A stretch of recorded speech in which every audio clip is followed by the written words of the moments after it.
Good morning, my dear students. Welcome to another class on History of English Language. First of all, I hope that you all are doing well and that you are enjoying these lessons on the history of English language you have to learn this semester. So, we already covered some portions in this particular paper. In the first class, we discussed the definitions of language and we discussed certain characteristic features of language, and we also learned the differences between human and animal communication.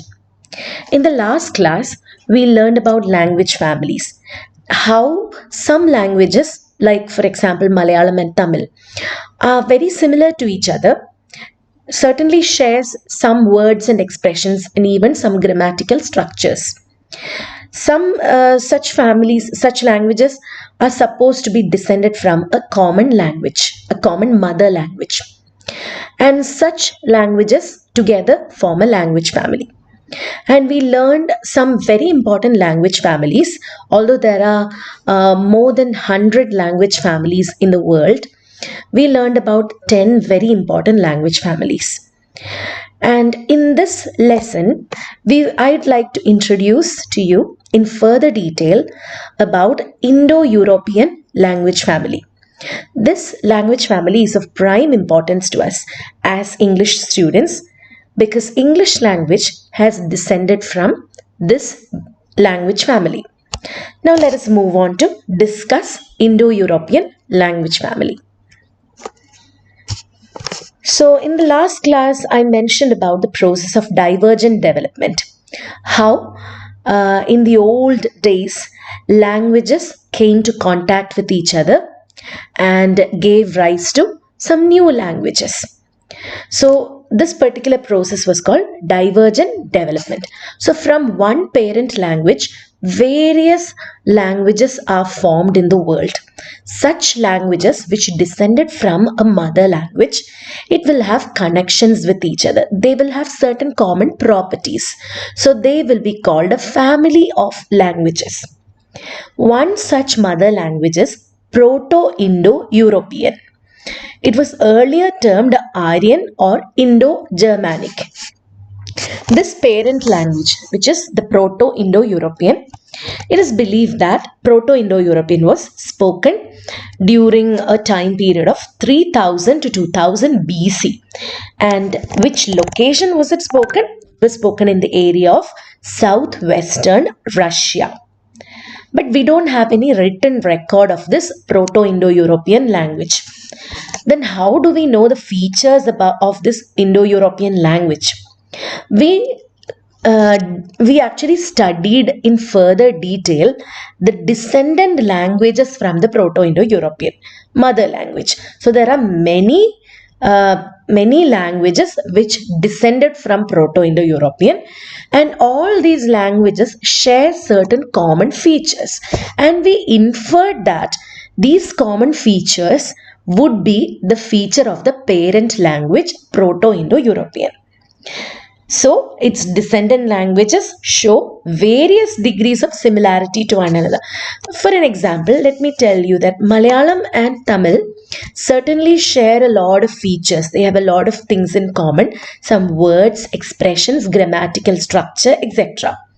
Whereas Malayalam and Telugu, it is a little more distant, but still, if we put a little effort, we can try to learn Telugu easier than if we try to learn any other language like French or Latin. There is still a little bit of similarity between Malayalam and Telugu, but not as much similarity as with Malayalam and Tamil. So that means that Malayalam and Tamil must be sister languages, and Telugu must be a cousin of Malayalam or something like that. We can actually think of it in such a way as a family. So these languages have varying degrees of similarity to one another. So the similarity is dependent on the relationship between the geographical location in which this language is spoken. For example, Malayalam and Tamil, these languages are spoken in Kerala and Tamil Nadu, which are closer to each other than Kerala and Andhra Pradesh or Telangana. So that is why the similarity varies in degree. So that is all about Indo-European languages. Now, Indo-European languages, that is Proto-Indo-European mother language. Many languages have descended from this mother language. And if we consider this as a language family, Indo-European language family can be divided into two groups, Shadam Group and Kentum Group. Shadam Group and Kentum Group. In the Shadam Group, we can notice four different branches: Indo-Iranian, Albanian, Armenian, Balto-Slavic, etc. So this is not Armenia, this is Armenian. So Shadam Group consists of Indo-Iranian, Albanian, Armenian, Balto-Slavic. And the Kentum Group consists of four branches: Hellenic, Celtic, Italic, and Germanic. So Shadam Group is actually the southern or the eastern group, and Kentum Group is the western group, western languages. Shadam Group consists of eastern languages and Kentum Group consists of western languages. Let's discuss each of these sub branches in detail now. First, let us discuss the four branches of the Shadam Group. The four branches of the Shadam Group are Indo-Iranian, Albanian, Armenian, and Balto-Slavic. The first branch is Indo-Iranian. So this branch, it can be further divided into two parts, Indian and Iranian languages. Let us focus on the Indian languages first. So the oldest scripts available from India, that is in Indian languages, are Vedas, Aranyakas, Brahmans, and Upanishads. All these texts are written in Vedic Sanskrit. Now, this is a form of Sanskrit used to write ancient literature like Vedas, Aranyakas, Brahmans, and Upanishads. So, it is Vedic Sanskrit. And Sanskrit was actually only used for writing religious texts in this particular era. After that, Sanskrit language was used to write things which are outside the sphere of religion. For example, grammarians like Panini used this language in a secular way. So, when they started using Sanskrit language like that, Sanskrit language itself underwent certain changes. And this new variant of Sanskrit was called classical Sanskrit because this Sanskrit was used to write classics like Ramayana and Mahabharata. And alongside Sanskrit, there were also a number of local dialects, local languages, vernacular languages used by common people, colloquially. And these languages were collectively known as Prakrits. And the modern languages of India are supposed to be descended from Sanskrit and Prakrit, especially the languages of India, Pakistan, and Bangladesh.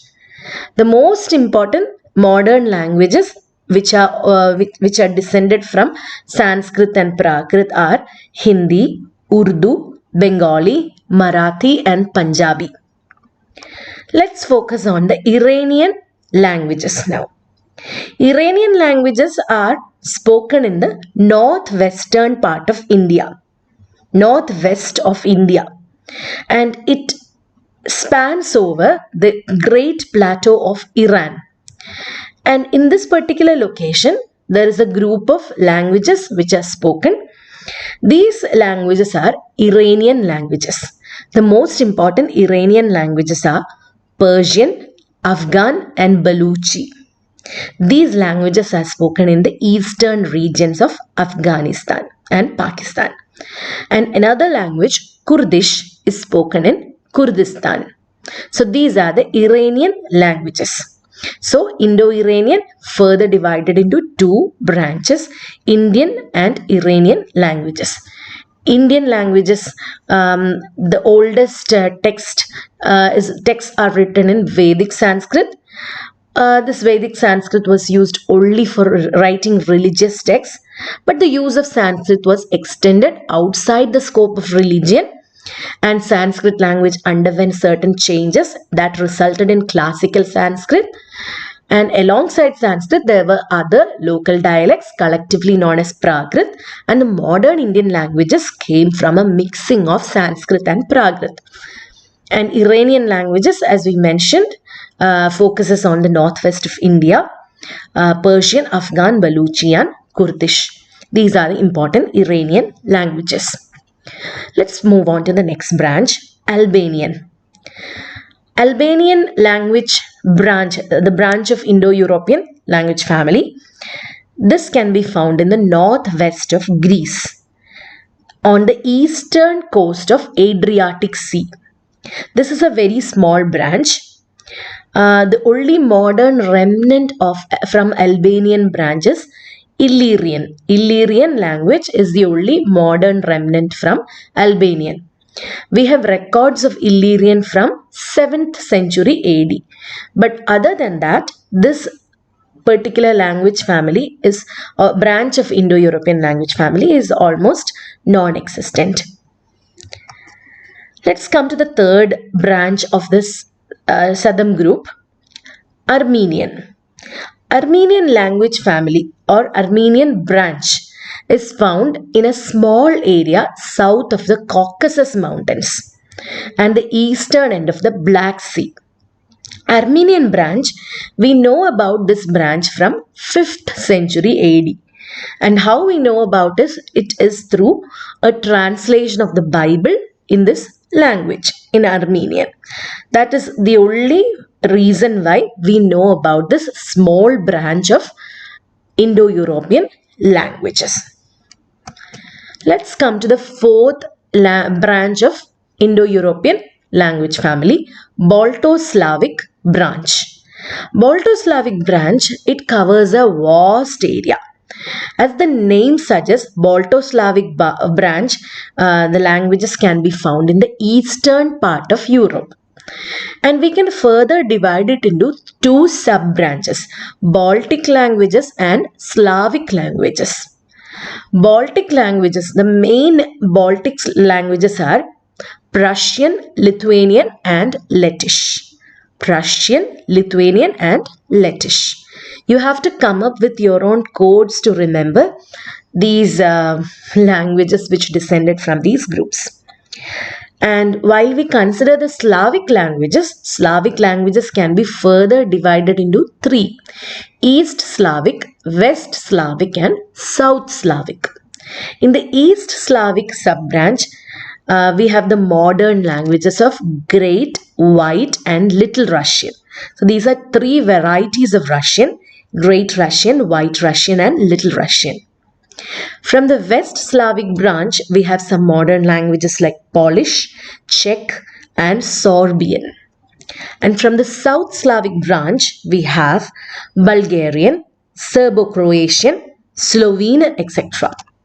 So that is Balto-Slavic branch of the Southern group. So that brings us to the end of the discussion about Southern branch. Let's move on to Kentum branch now. The first branch in the Kentum group is Hellenic. When I say Hellenic, Hellenic means anything that is connected to Greek or Greece. So Hellenic languages are languages spoken in and around the Greek region. So this includes the various dialects of Greek. So some important dialects of Greek are Ionic, Aeolic, Arcadian Cyprian, Doric and Northwest Greek. These are some important dialects of Greek. But of these different dialects, the most important dialect of Greek is Attic. Attic is a sub-dialect of Ionic. Attic is a sub-dialect of Ionic. And why Attic became popular is because this was the dialect of the city of Athens. And this particular dialect is by far the most studied Greek dialect. Why this became important is due to the political and commercial position of Athens, because Athens was considered to be the commercial and political capital of Greece from 5th century onwards. And because of the political and commercial position of Athens, the importance of this city, the dialect spoken in the city also gained prominence. So that is why the civilization grew up here, and that is why Attic is considered to be the most important dialect of Greek. Let's discuss the next branch, Celtic. Celtic group of languages. Once upon a time, this was one of the most extensive groups in Indo-European family. There were many speakers of the Celtic languages, but right now what we can see is that Celtic language speakers are very few. Speakers of Celtic languages are found only in the far corners of France and the British Isles. The most important languages of the Celtic branch are Welsh, Gallic. Gallic is a language which is spoken in Gaul. Gaul was a small town which was conquered by Caesar, and he replaced this language with Latin. That is why Gallic actually lost its importance. Then Irish Gaelic, Scottish Gaelic and Manx. These are the important languages in the Celtic branch. So among the speakers of these languages, they are losing ground everywhere, because these are languages of the minorities in France and the British Isles. Their language has been overtaken by prominent languages like English, French, etc. That is why this particular branch is now deteriorating. Let's move on to the next branch, Italic. Italic branch, it has its center in Italy.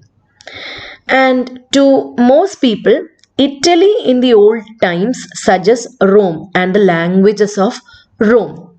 So the main languages spoken in this region, there were 3 languages which are spoken in olden times.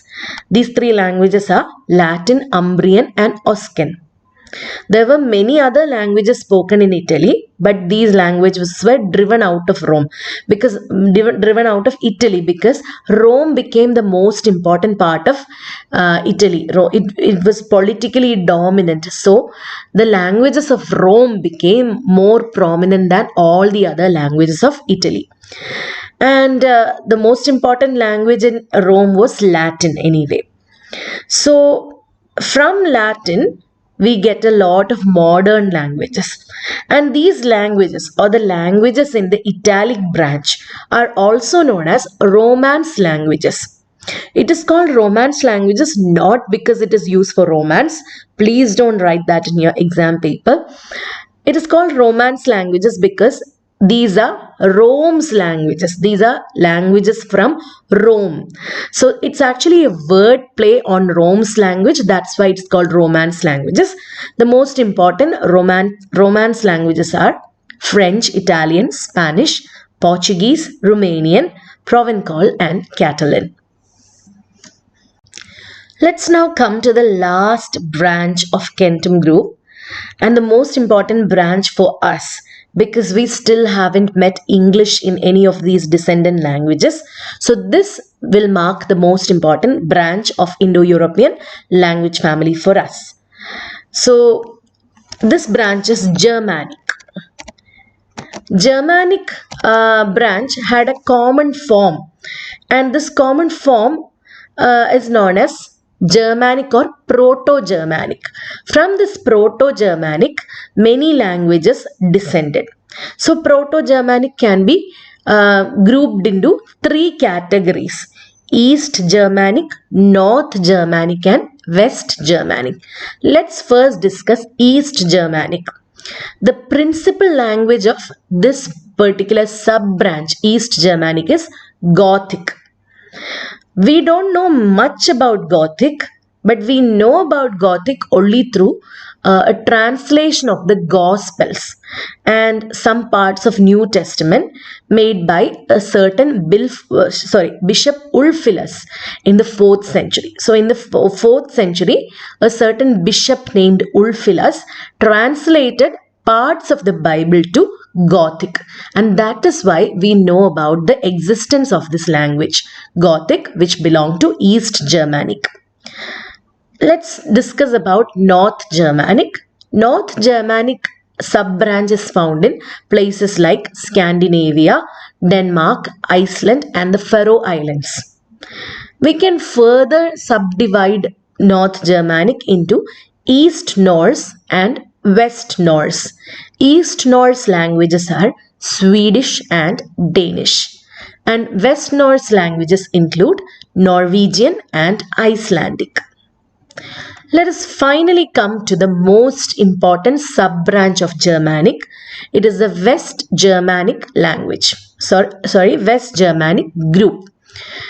And West Germanic group again, it can be divided into 3 sub-branches: High German, Low German, and Anglo-Frisian. From High German, we get Modern German. From Low German, we get Modern Dutch. Anglo-Frisian evolved into Anglo-Saxon, which further changed into Middle English. And from Middle English, we have the Modern English language. So this bit that we discussed here, the Indo-European language family, it is also the story of the descent of English language. So if you are asked during the examination, trace the origin of English language, you can write the entire class we discussed today. This is certainly the most important lesson in this particular paper, Indo-European language family. You have to pay time to learn about each and every branch of this language family, especially focusing on Germanic, as English language falls in this particular branch. Now, to make everything easy, it is often helpful to draw in with your own hand a chart like this. Just paste it somewhere where you can see this chart. This is a chart which I took straight from the internet, but you can make some changes to this chart by noting down the points in this particular video and making the chart according to your own convenience. So here you can see the different branches, Indo-European family of languages. This particular Proto-Indo-European language, it was spoken in around 3500 to 3000 BC. And then all these sub-branches, Indian, Armenian, Iranian, Germanic, Balto-Slavic, Albanian, Celtic, Hellenic, Italic, all these branches were supposedly, these were languages in around 1000 BC. And then, these particular groups of languages around 1st AD and so on and so forth. So it's always helpful to draw such a chart first in your exam paper and then describe in great detail about Indo-European family of languages as an essay, paragraph by paragraph.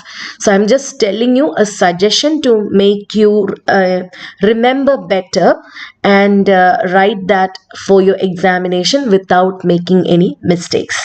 So that brings us to the end of this class on Indo-European family of languages.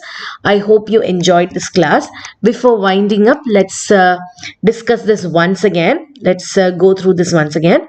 So Indo-European language family divided into 2 groups, Shadam and Shadam groups. Shadam group has 4 branches: Indo Iranian, Albanian, Armenian, and Balto-Slavic. Shadam group has 4 branches: Hellenic, Celtic, Italic, and Germanic. So Indo Iranian further divided into Indian and Iranian. Albanian, we don't know much about it. We have records of it from 7th century.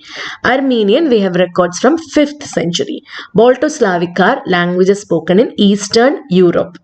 Hellenic are languages of Greece. Celtic languages, once it was a very prominent family, but nowadays it is deteriorating. Italic languages, also called Romance languages, These are languages of Rome. Germanic languages. These are very important. This is a very important branch, as English has descended from this branch. So finally, we have come to the end of this class on Indo-European language families. Once again, I hope that this was very beneficial to you. Make sure that you take down points and watch it over and over until you get the full hang of it. All the best for your exams as you are learning this particular portion. Thank you so much for watching again. Have a nice day. Bye.